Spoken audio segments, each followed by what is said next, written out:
Okay, तो friction जो है ठीक है, उसके हमने फॉर्मूलाज पढ़ लिए थे और डेफिनेशंस वगैरह देख ली थी। आज हम एग्जांपल से इसको समझेंगे और फिर उसके बाद क्वेश्चंस।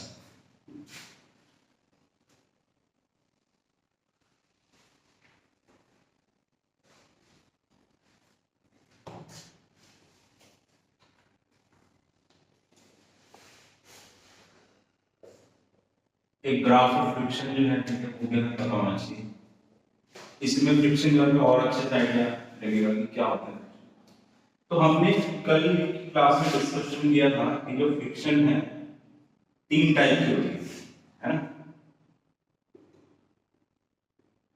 एक होती है स्टैटिक, एक होती है लिमिटिंग जिसकी मैक्सिमम वैल्यू होती है, और एक होती है काइनेटिक। जो स्टैटिक फ्रिक्शन है वो सेल्फ एडजस्टिंग होती है, जितना अप्लाइड फोर्स लगाओ उसके बराबर है, इक्वल अपोजिट होती है। तो अगर दो फोर्स बराबर है फ्रिक्शन और एफ अप्लाइड, उसका जो ग्राफ है इस स्ट्रेट लाइन है, ठीक है। ये ग्राफ होता है स्टैटिक फ्रिक्शन। लेकिन किसी भी ऑब्जेक्ट को हमें मूव करवाना होता है ना, तो उसको मूव करवाने के लिए फ्रिक्शन की जो मैक्सिमम वैल्यू होती है उसको हम लिमिटिंग फ्रिक्शन बोलते हैं, है ना। वो जितनी वैल्यू होती है उससे ज्यादा फोर्स हमें लगानी होती है, राइट, है ना। तो वो जो मैक्सिमम वैल्यू ऑफ फ्रिक्शन है वो हम इसको इस तरीके से ड्रॉ करते हैं। और उसके बाद मैंने आपको बताया था कि जो काइनेटिक फ्रिक्शन है वो कांस्टेंट हो जाती है, सेम ही रहेगी। वो जो हमने टेबल लिखा था ना जिसमें हमने वैल्यू लिखी थी, उसमें आप देखना हमने ये डिस्कस किया था कि काइनेटिक फ्रिक्शन वो कांस्टेंट हो जाएगी। उसके बाद आप कितनी भी अप्लाइड फोर्स लगाते हो फ्रिक्शन सेम ही रहेगी। तो ये जो टॉप मोस्ट पॉइंट है यहाँ पर जो फ्रिक्शन है इसी को हम लिमिटिंग फ्रिक्शन,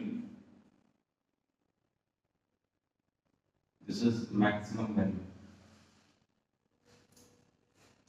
तो हम नाम देते हैं A B C D E. So D से ई रीजन जो है ये काइनेटिक फ्रिक्शन है, this is kinetic friction D से ई। सी पॉइंट जो है ये लिमिटिंग फ्रिक्शन है,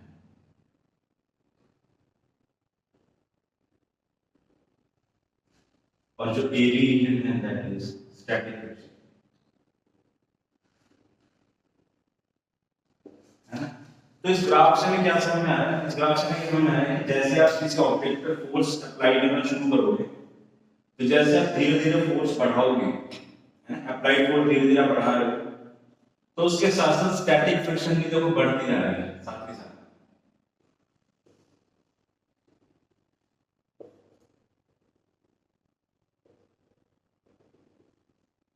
है ना।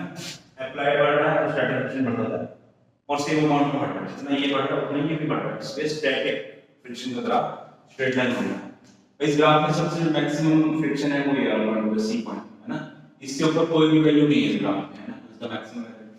फिर इसके बाद जो काइनेटिक फ्रिक्शन होती है वो थोड़ी सी लिमिटिंग फ्रिक्शन से थोड़ी सी कम होती है, ठीक है। अब क्योंकि इनके बीच में जो डिफरेंस है वो थोड़ा सा होता है, तो समटाइम्स इन बुक्स और in questions limiting friction value and kinetic friction value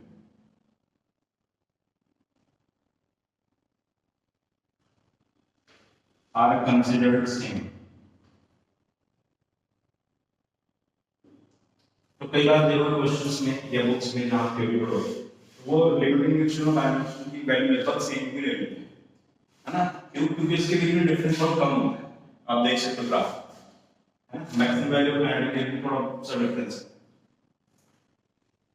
और इसी रीजन की वजह से sometimes mu kinetic is approximately equal to mu limiting. तो कई बार वो उसको सेम ही मानना है।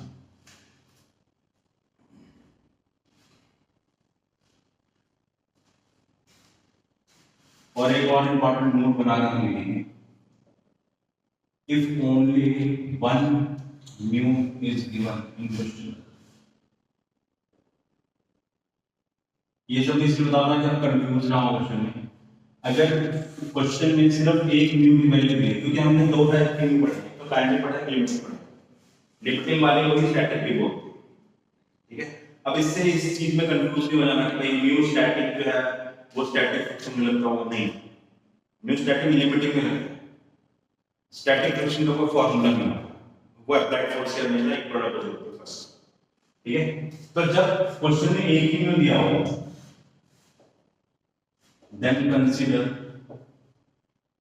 mu kinetic but mu limited। आपको दोनों को एक मान,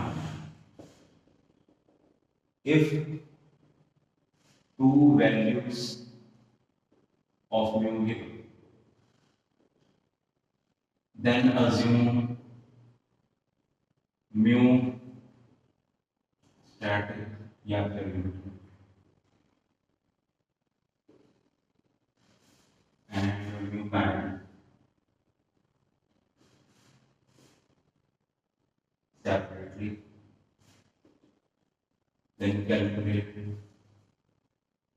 या इतने लिखते। तो अगर दो म्यू है तो आपको दोनों को अलग अलग मानना है, दोनों फ्रिक्शन को। अगर एक ही म्यू है तो आप दोनों सेम मान सकते हैं, यानी कि लिमिट कैंसिल।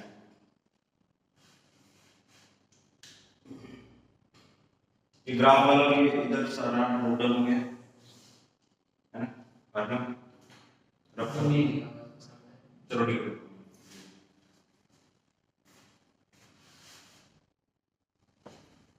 ओके, तो इतना ये तो आपका हो गया होगा, ठीक है।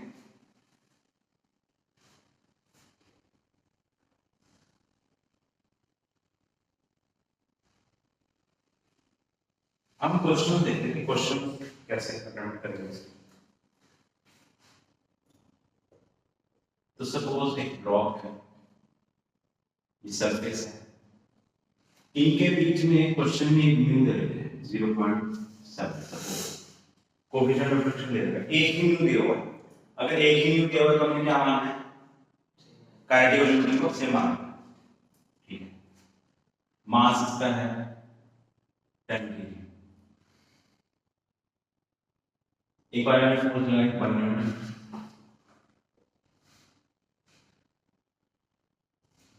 केस 1 एफ अप्लाइड है, इधर एफ अप्लाइड है।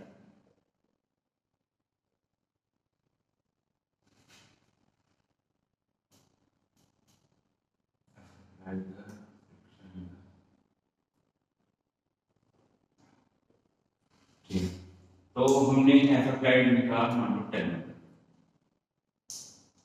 इस केस में फ्रिक्शन कितनी होगी, जब एफ अप्लाइड 50 न्यूटन आ जाएगी, उस केस में फ्रिक्शन कितनी होगी, फिर 100 न्यूटन होगी, उस केस में कितनी होगी 200 न्यूटन होगी, तो उस केस में, ठीक है। तो अब फ्रिक्शन कौन सी लग रही है, तीन टाइप की फ्रिक्शन में पढ़ेंगे, तीनों फ्रिक्शन में से कौन सी फ्रिक्शन लग रही है पहले तो यही पता होना चाहिए, है, तीन में से कौन सी लग रही है, उसको जज करने के लिए क्या करना होता है। सबसे पहला स्टेप, ये स्टेप ध्यान रखिएगा, फ्रिक्शन के क्वेश्चन में बच्चे इसलिए कंफ्यूज होते हैं कि स्टेप ध्यान रखें। सबसे पहला स्टेप क्या है, कैलकुलेट फ्रिक्शन मैक्सिमम वैल्यू। सबसे पहले आपको मैक्सिमम वैल्यू पता होनी चाहिए, इस ब्लॉक को हिलाने के लिए कितनी फोर्स चाहिए, वो फ्रिक्शन मैक्सिमम होती है, और फ्रिक्शन मैक्सिमम कितनी होती है, म्यू इनटू एन, जो लिमिटिंग होती है। तो म्यू कितना है 0.7, और एन का मतलब है नॉर्मल से ऊपर एम जी नीचे, एन जब 100 जी बराबर है, और सॉरी 10 जी, 10 जी मतलब 100 हो गया, ठीक है। ये फ्रिक्शन मैक्सिमम कितना आ गया 70 न्यूटन आ गया फ्रिक्शन की मैक्सिमम, यानी कि इस ब्लॉक को हिलाने के लिए 70 न्यूटन की फोर्स चाहिए, ठीक है। इधर हम बीच में 70 न्यूटन की लेंगे, ठीक है। अब एक एक करके हम डिस्कस करेंगे कि फ्रिक्शन कितनी होगी। मैंने पहले लिखा 10 न्यूटन फोर्स, इसको हिलाने के लिए चाहिए थी 70 न्यूटन, ये हिलेगा, अब फ्रिक्शन कितनी लगेगी -10 न्यूटन, और ये कौन सी होगी 50 न्यूटन लगेगा, -50, इधर भी को हिलाएंगे 70 न्यूटन लगाएगा, -70 न्यूटन लिख रहे हैं लिमिटिंग, फिर -70, यस, क्योंकि यहाँ पर हम लिमिटिंग और काइनेटिक को सेम मान रहे हैं ना। तो लेकिन अब 100 न्यूटन यानी कि हमने लिमिटिंग से ज्यादा फोर्स लगाया, तो इसका मतलब है अब वो on the verge of move में, अब वो मूव कर रहा है, मूव कर रहा है, तो कौन सा फ्रिक्शन होगी? जब 70 न्यूटन लगाया तो फ्रिक्शन 70 न्यूटन लगी, तो वो on the verge of move है, तो उस केस में क्या लगी? Limiting friction. ठीक है, ये 200 न्यूटन है, तो अब -70 न्यूटन और अभी काइनेटिक। ठीक है, चलिए ये क्वेश्चन आपको समझ आया।